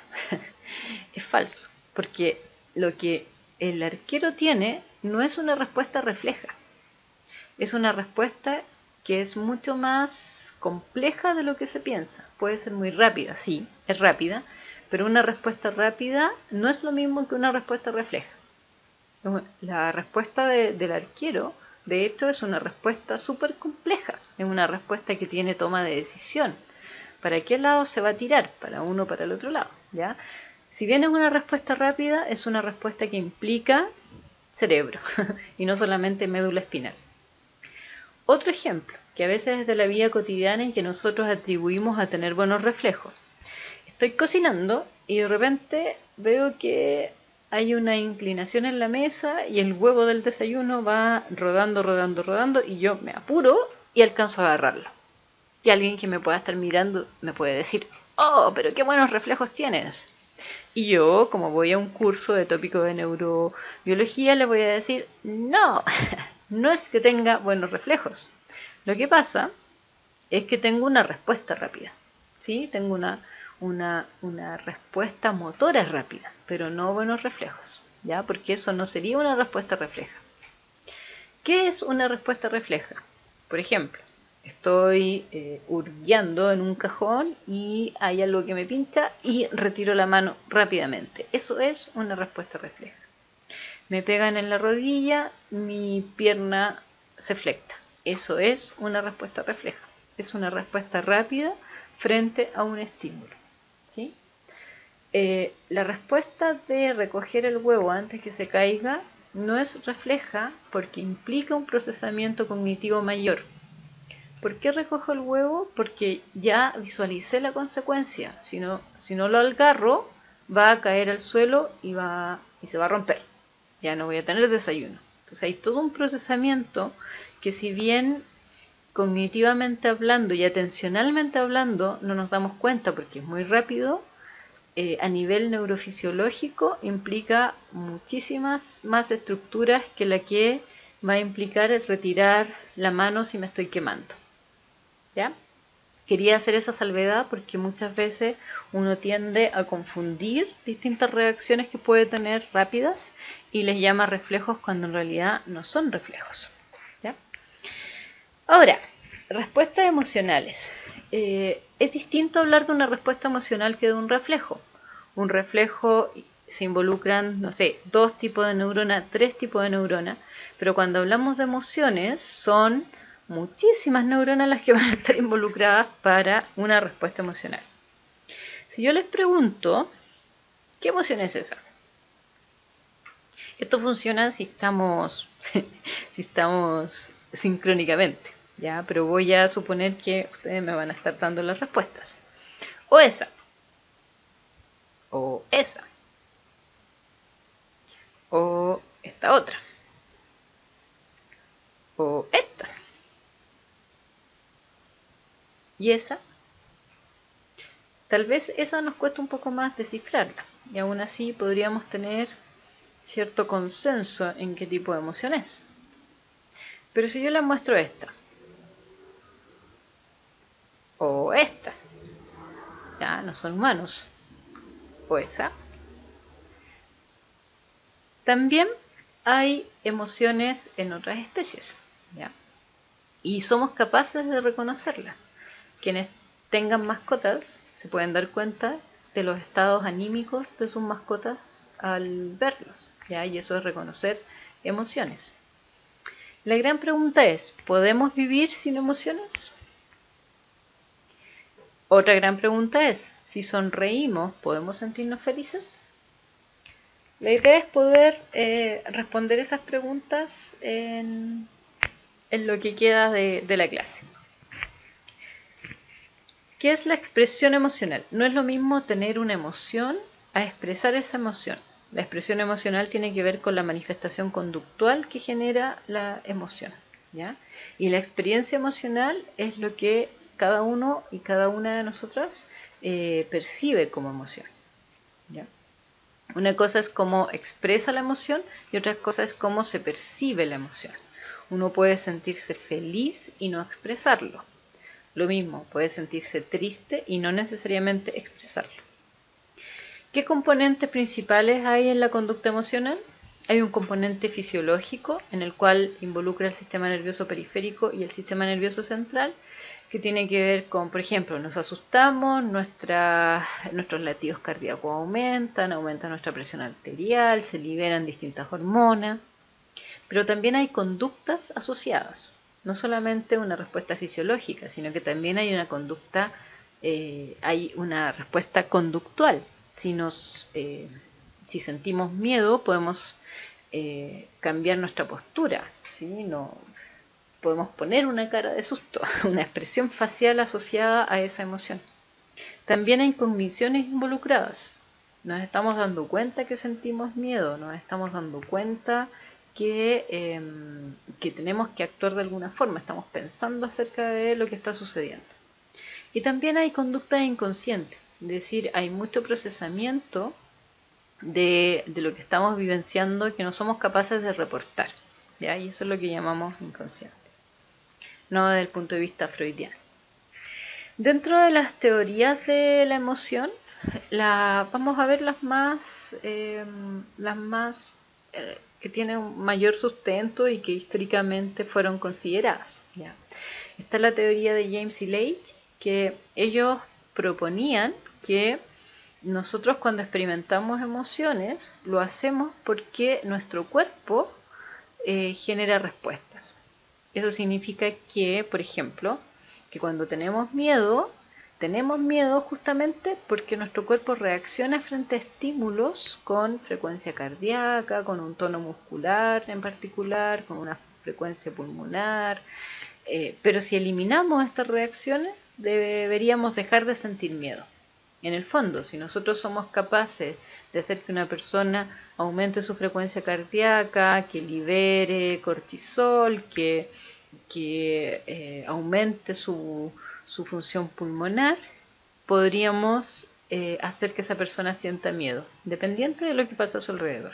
Eso es lo que decía James y Leach. Entonces, en el caso de ellos, uno primero sería tener las reacciones de la emoción y después la emoción, ¿sí? Entonces, una perspectiva que va a ser muy distinta a la que presente Cannon y Barth, quienes, en contraposición con James y Leach, ellos dicen que la experiencia emocional puede ser independiente de la expresión emocional.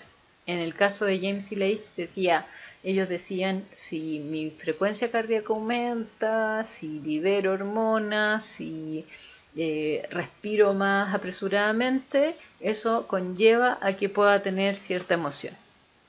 Cannon y Barth dicen, no, una cosa puede ser independiente de la otra, ¿ya? Que hay expresiones corporales, decían ellos, que pueden ser las mismas para emociones distintas, ¿ya? Por ejemplo, miedo y sentir ira, que ambas pueden tener aumento de presión cardíaca, ambas pueden tener aumento de distensión pulmonar o ambas pueden tener liberación de cortisol, por ejemplo, pero pueden ser distintas a nivel de experiencia emocional, ¿ya? Y hoy sabemos efectivamente que son diferenciables.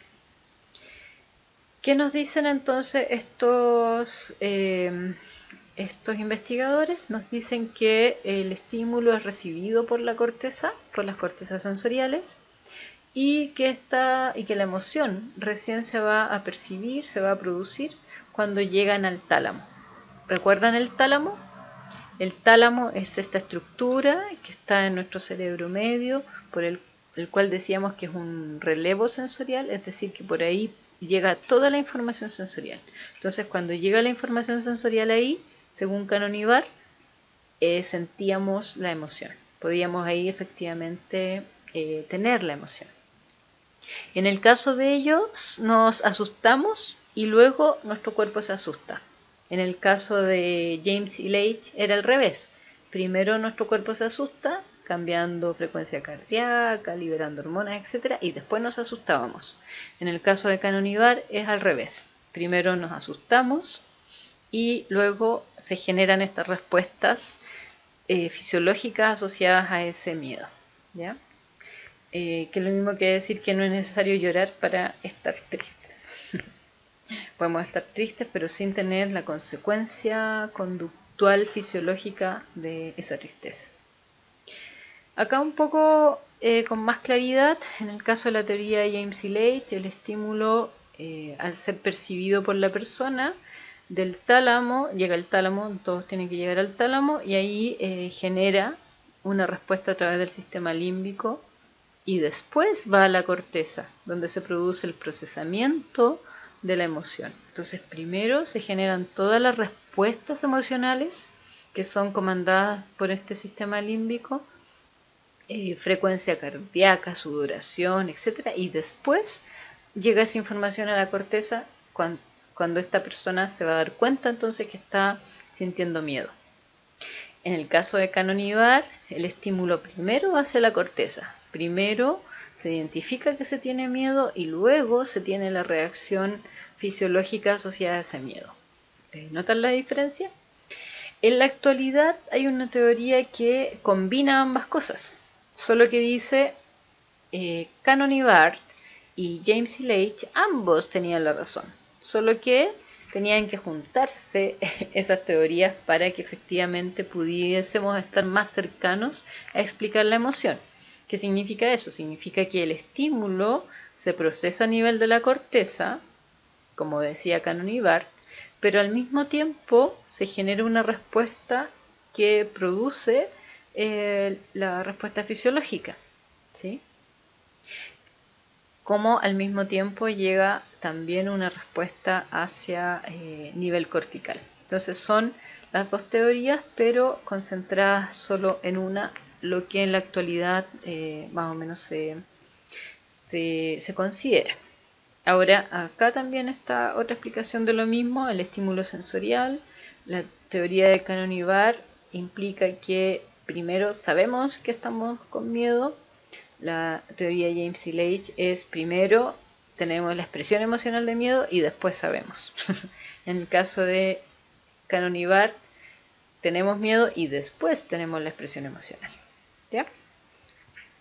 Ahora, en la actualidad se sabe también que las emociones no solamente están asociadas con estructuras que están en nuestro cerebro, sino que también se asocian a cambios específicos en el resto de nuestro cuerpo. Eso significa, por ejemplo, que cuando sentimos felicidad, miedo, toda la sinfín de emociones que se les puede ocurrir, esas emociones efectivamente están distribuidas o se sienten en todo el cuerpo, ¿ya? Y hay investigadores como Newman Ma, son indios, del año antepasado, fue una de sus últimas publicaciones en las cuales efectivamente pudieron hacer estas correlaciones entre el cómo las personas sentimos las emociones, ¿ya? Entonces cuando uno se siente feliz, siente esa emoción distribuida. Cuando uno está, no sé, con rabia, también eso va a estar distribuido en distintas partes del organismo completo, no solamente como algo que se da a nivel cerebral. ¿Ya? Acá un ejemplo de distintas emociones y su distribución. Por ejemplo, significativo, alguien que está, no sé, relajado, Si ustedes ven acá, lo rojo significa mayor representatividad de esa parte del cuerpo. Una persona relajada lo está en todo su organismo, pero una persona que siente, sé que está como, veamos acá, hay un interesante, que hay muchos. Una persona que está estresada, por ejemplo, no lo siente en las piernas necesariamente, lo siente más bien en el vientre, en el pecho, brazos, cabeza, cuello, etcétera. ¿Ya? Entonces se ha llegado a concluir que la emoción no es una cosa netamente cerebral, sino que al haber liberación de hormonas, al existir reacciones conductuales y fisiológicas, involucran a todo el organismo, ¿ya? Y por eso el sistema límbico va a estar detrás de esta regulación emocional, ¿ya? Lo que quiero que veamos principalmente es la emoción de miedo. Y en la emoción de miedo, la amígdala va a ser fundamental, ¿ya? En este caso, quería mostrarles acá que lo amarillo o naranjo, no sé, es la amígdala de una persona que solamente tiene una amígdala. Su otra amígdala tiene una enfermedad que se fue calcificando, ¿ya?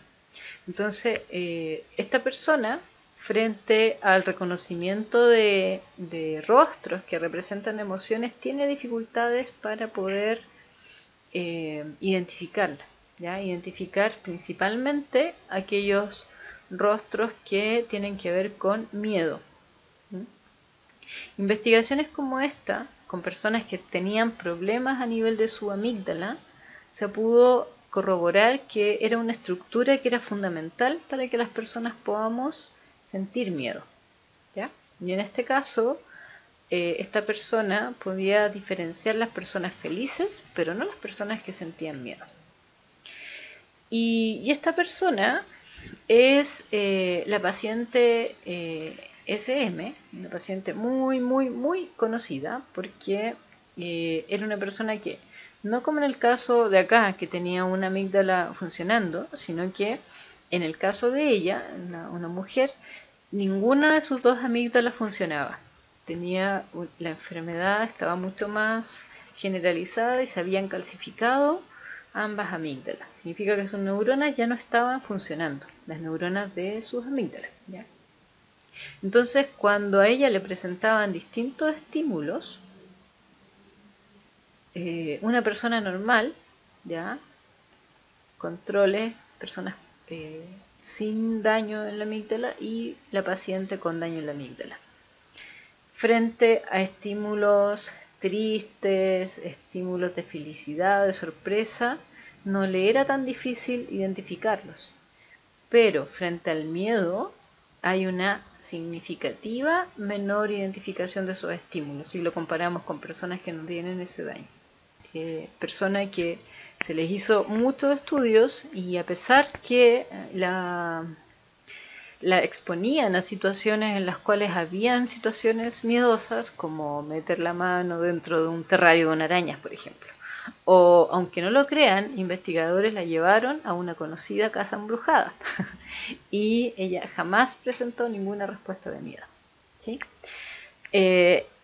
Son personas que efectivamente lo pasan muy mal, porque como no pueden diferenciar situaciones peligrosas, se meten en muchos problemas. Esta señora pasaba en el hospital porque la asaltaban o se iba a lugares poco seguros. Entonces, conductualmente hablando, es posible tratarla, y de hecho la tuvieron que tratar para que ella identificara en el ambiente estímulos que le señalizaran miedo, ¿ya?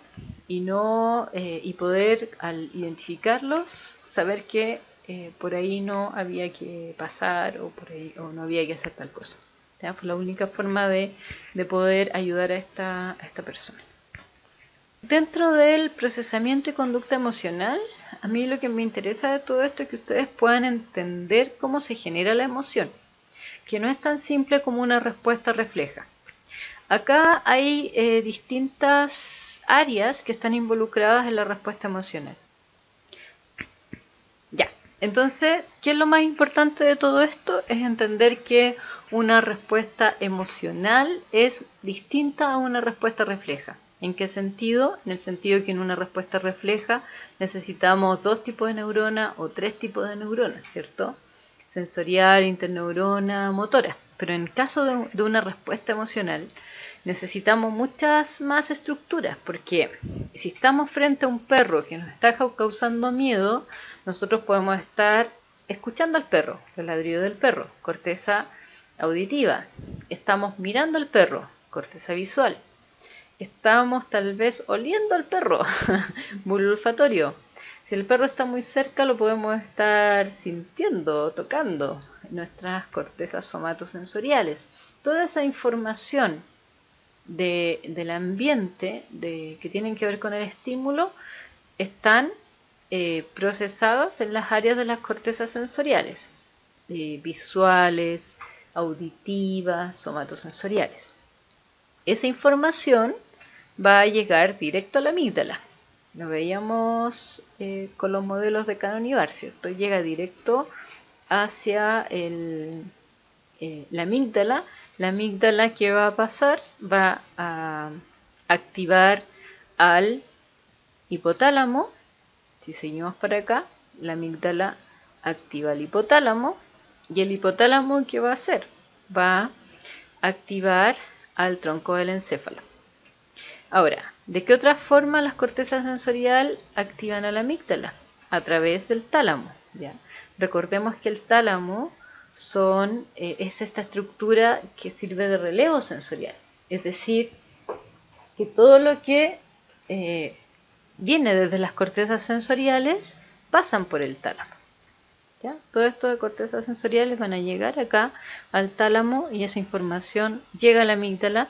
La amígdala activa el hipotálamo y el hipotálamo genera una respuesta al tronco del encéfalo. Recuerden que cuando hablamos del tronco del encéfalo lo asociamos a estar despierto, a los niveles de conciencia, a también funciones del sistema autónomo. Significa que gracias a la activación del tronco del encéfalo, esta persona va a poder tener componente neurovegetativo y un componente conductual.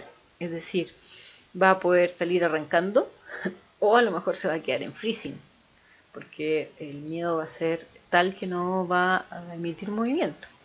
Pero ese es un componente conductual. Y al mismo tiempo va a tener un componente neurovegetativo, es decir, va a comenzar a sudar, va a comenzar a aumentar su frecuencia cardíaca, su capacidad pulmonar también va a aumentar, va a tener una respuesta galvánica de la piel, mejor se va a erizar entero. Todas esas son respuestas neurovegetativas. Y simultáneamente a eso, la activación del hipotálamo, aparte de activar el tronco del encéfalo, va a generar liberación de hormonas a través de la activación de la hipófisis. Y con eso activa todo el componente neuroendocrino. Es decir, que están involucradas las hormonas. ¿Ya? ¿Qué hormonas están involucradas principalmente en la conducta emocional? El cortisol, la adrenalina, ¿sí? Que va a posibilitar que esta persona pueda generar y acompañar todo el componente conductual, ¿ya? Si la persona tiene un subidón de cortisol, puede posibilitar que la persona salga arrancando y se salve del ataque del perrito, ¿ya? Entonces, en resumen, toda conducta emocional tiene 3 componentes: el componente conductual, neurovegetativo y endocrino. Eso no lo olviden, porque es importante. Para que estos componentes puedan se puedan dar, tiene que estar activada la amígdala. Y la amígdala se activa por la información que llega desde las cortezas sensoriales a través del tálamo, ¿sí? ¿Por qué está involucrada la formación hipocampal? Porque nosotros tenemos que saber que lo que nos está asustando es un perro.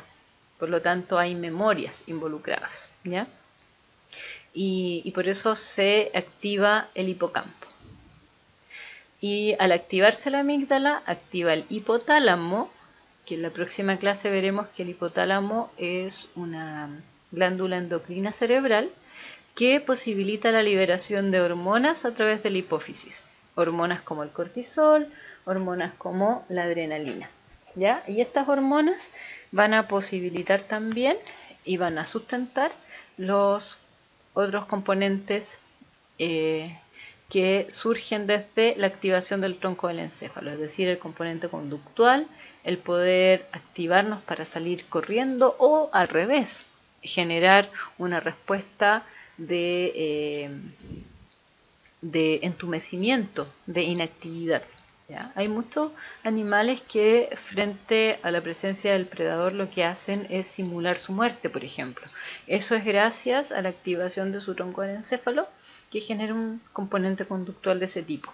¿Ya? En el caso de los seres humanos, nosotros podemos tener respuestas de huida, de salir corriendo, pero también muchas veces nos quedamos inmóviles en posición fetal porque el miedo es mayor o sopesamos que puede ser menos dañino el quedarse quieto que salir corriendo, ¿ya? Como estar enfrente de un puma. Si están enfrente de un puma, jamás arranquen. Si se quedan quietos, se salvan, ¿ya?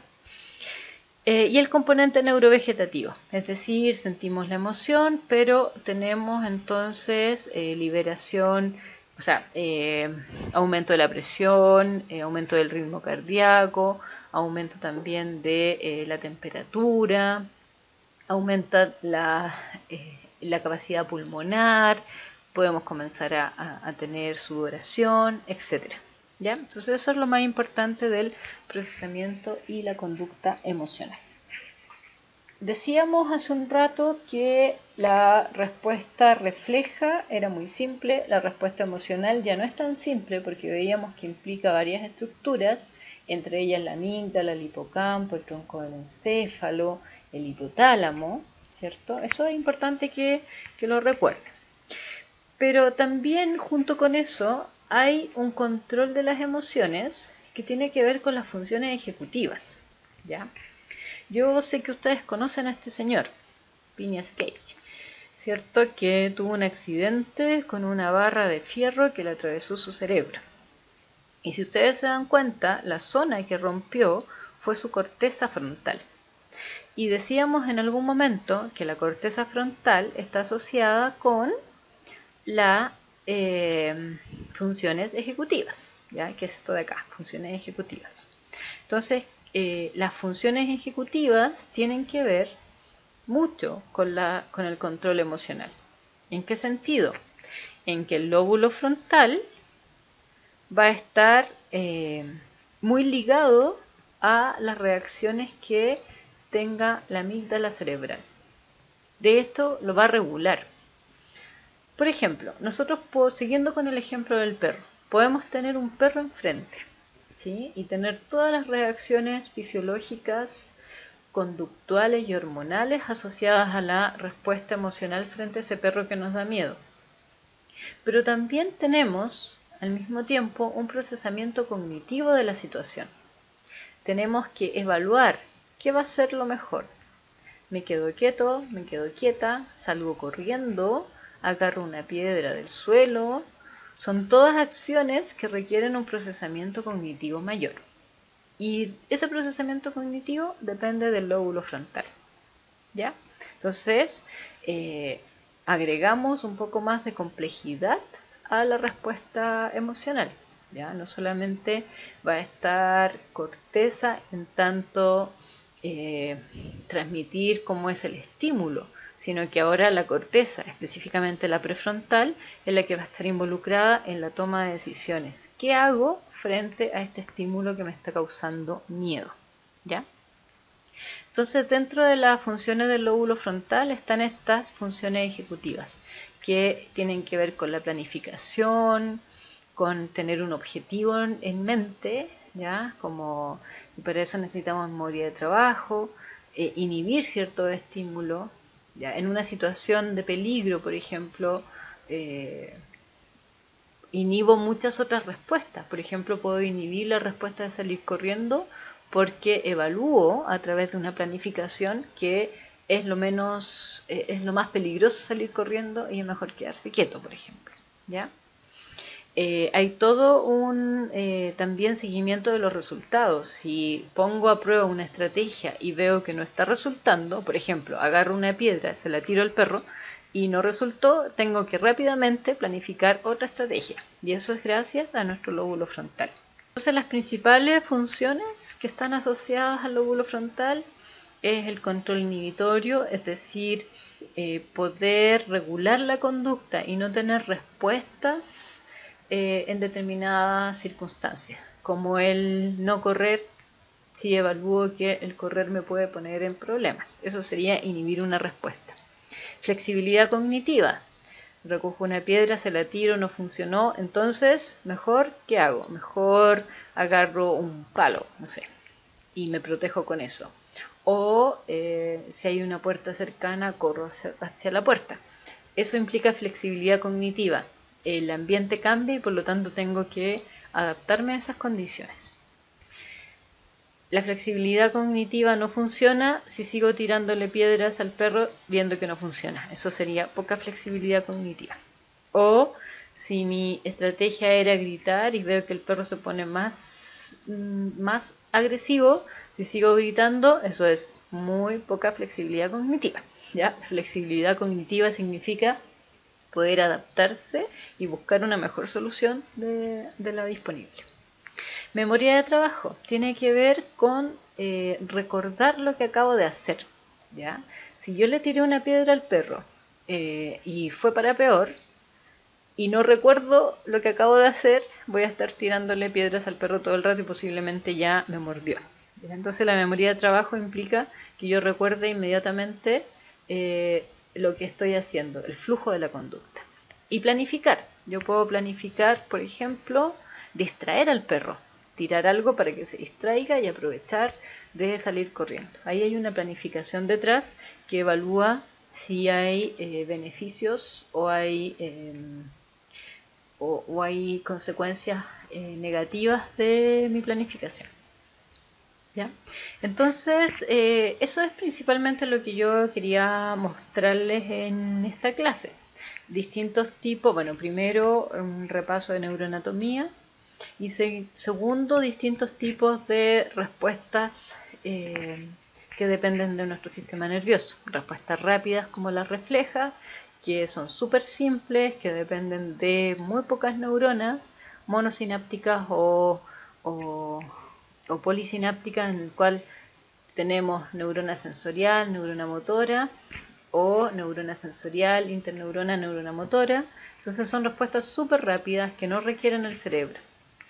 Y tenemos en contraposición a eso respuestas que también son rápidas, pero que requieren muchas otras estructuras, como una respuesta frente al miedo, por ejemplo, una respuesta emocional de miedo, que va a requerir un procesamiento de la información sensorial del estímulo, va a requerir el tálamo, por lo tanto, porque ahí llega toda la información sensorial, va a requerir amígdala, porque desde ahí se procesa toda la emoción, va a requerir hipocampo porque está toda la información de mi recuerdo acerca del evento, va a requerir la activación del hipotálamo porque a través del hipotálamo se activa el tronco del encéfalo que genera entonces la respuesta conductual y neurovegetativa, es decir, puedo salir corriendo, quedarme en freezing y a la vez mi corazón se acelera, comienzo a transpirar, etc.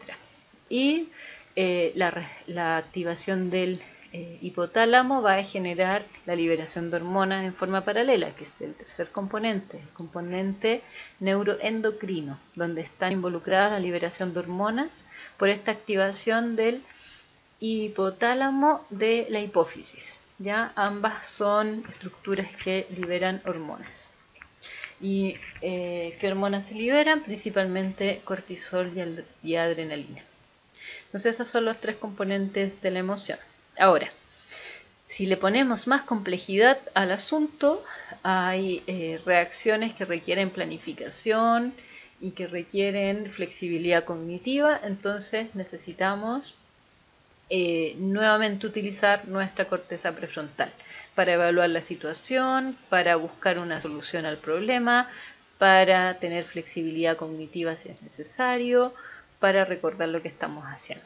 ¿Ya? Entonces esos son 3 tipos de respuestas que van a requerir estructuras distintas, de menor a mayor complejidad, que quería que revisáramos en la clase de hoy día. Y como tarea para la casa,